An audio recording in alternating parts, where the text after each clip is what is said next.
Largest sellers of music in the world today? Any guesses?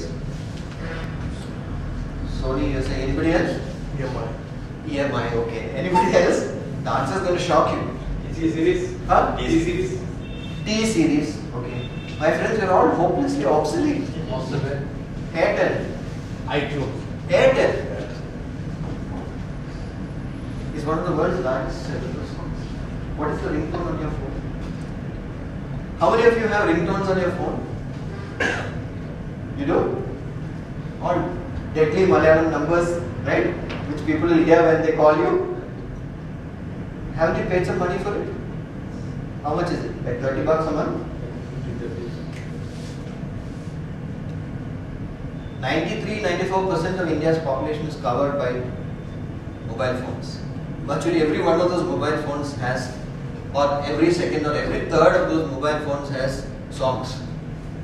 Therefore, Airtel is one of the world's largest music sellers. Who are the world's largest camera sellers? Nokia. Nokia, iPhone. So tell me something. Where is this a photography industry or is it what is it? Is Airtel a music company? Or what is it? Communication product. So what is that? Where is this industry line?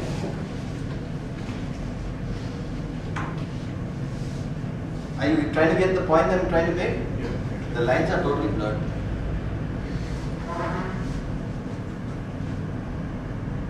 So if you start thinking like the industry, this is my industry, this is how I'm going to be, then what Christo said is never going to work. Innovation is never going to happen. Because you'll only do what people were doing in the past. And you know what happened to people who did? People who did what they were doing, they died. Because they only did what they did in the past. They only did what other people did in the past. They never did what was needed to make profits. So they died. This is how companies survive. By not getting locked into industries, products or markets. Rather, viewing products, technologies, services and markets as opportunities to make profit. These products, technologies, processes, systems, etc. exist to make profit. So if necessary, we'll change the products, markets, etc. etc. Because making profit is our number one concern. That's how you ensure business success.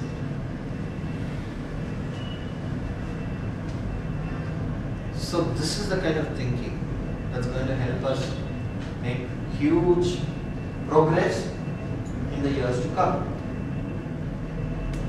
Now, I'd like to throw this open for question and answer in a couple of minutes. What are the other ways in which you can ensure business success? First of all, be very fancy-footed, shift from whichever area that you can to make profits and make profits sustainable. Whichever area you can make profits sustainable, you go into that area. Look at your strengths, leverage your strengths, safeguard your weaknesses, and get into areas where you can make profits on a continuing basis by using innovation and thinking, using brain power rather than muscle power, using brain power. My friends, this is the 21st century, it's the knowledge economy. It's what's here that's going to make all the difference. To give you an example, there's a company floated by two youngsters in California, Indian boys, who produced a news aggregator called Pulse. So they put that on the App Store of Apple. This application brings news from all sources and presents it very beautifully in a single place. They priced it at $1. Within 3 days, they had 1 million downloads. Within 3 days. $1 million clean profit. Marginal cost 0. Profit $1 million. This is the kind of opportunity we have. And company made $1 million within 3 days, and within a few days they hit $9 million. At that point they said we'll make it free. So we made enough money. And then they got hundreds of millions of downloads. And then somebody offered them something like $100 or $200 million to buy the company. So doesn't this all totally change our thinking? And don't think this is only in the US. In Panambali Nagar, in Cochin, there is a company which had a similar experience. They also created an app which had millions of downloads. They made a huge amount of money. I forget the name of the app. So there are opportunities. See, that whole cycle of 30 years and then all that doesn't work today. If you're innovative and fast, you can create magic in the markets very quickly. But for that, something has to happen. And what is that something? Is you. What kind of leader, what kind of business person are you? We'll come back to that. We'll come back to that in a minute. Are there any bankers here? Any bankers in this audience? No bankers. Surprising, because Trichy is the center for banking. Are there any? How many of you sell on credit? Yeah? Okay. So what percentage of your sales are on credit? 30%. What about the other 70%? Cash? So rotating. No, so means what? That means 100% of your sales is credit. Yeah. Right? So Shahul's experience, I am sure, is with all of you. How many of you are actually selling on cash? What percentage of your sales is on cash? 100%. 100%. 100%. What products? 100%. Huh? Products is selling cash. No, I am talking about the overall sales of your business. Yeah, 95% Is cash. Whereas for many of the others, or most of the others, is the other way around. 100% is on credit. Let me tell you the story about cash and credit. You take a bank. What is a bank's main business? Service charge. Service charge? Yeah, that's a very insightful answer. Who said that? Yeah, they get that little on DDs and funds transfer, etc. But the core business of the bank is lending. And the difference between interest they earn on loans and the interest they pay on deposits is a spread, which is actually their profit, which is their income. So lending is the core business. So what do? They are specialists in lending, isn't it? They have huge credit departments. All the officers are trained in credit. They spend hundreds of thousands of man hours in studying credit appraisal and balance sheet analysis, ratios, so on and so forth and all that. Huge credit department. Everybody goes through credit training.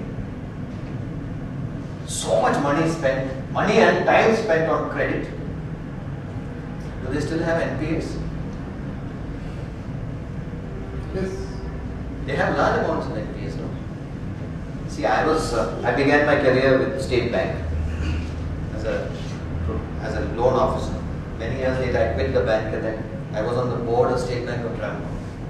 And when I first came on the board of State Bank, way back in '96, I found to my shock that about 23% were NPA of the bank's loan book. About 23% were NPAs. And State Bank of Travancore, like all other state banks, had huge credit department, super bright guys there studying balance sheets, doing ratio analysis, this, that and the other, all kinds of reports and analysis, and you had 23% NPAs.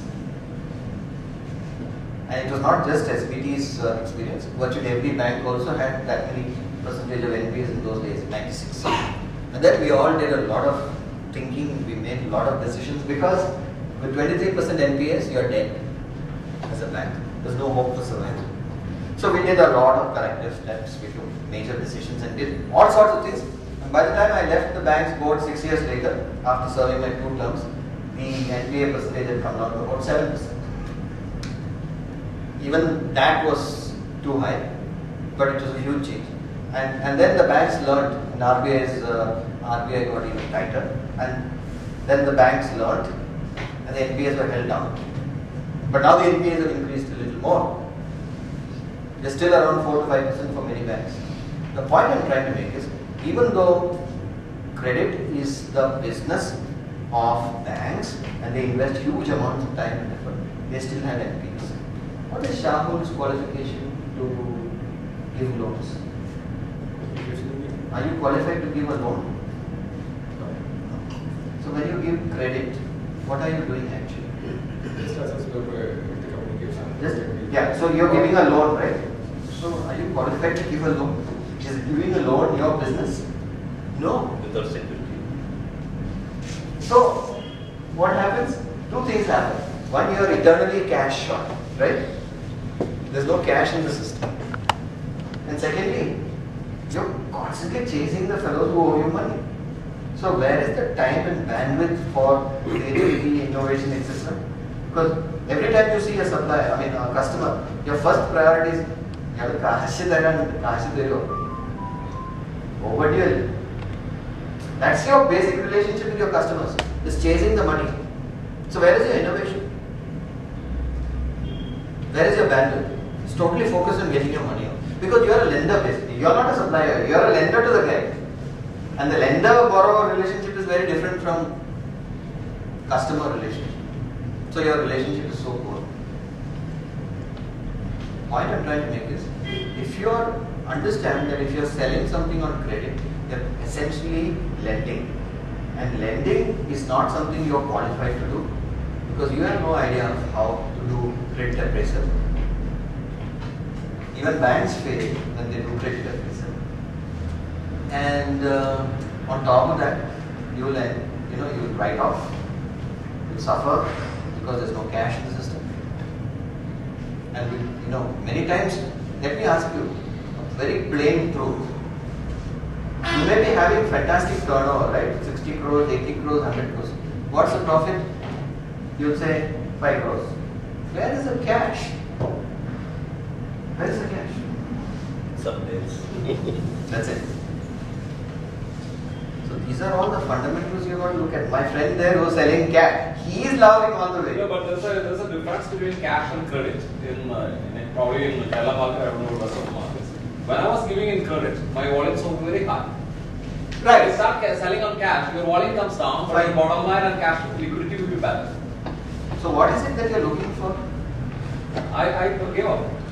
You're looking for the bottom line, right? Credit, yeah, I'm more interested on the bottom line. See, that's the point I'm making.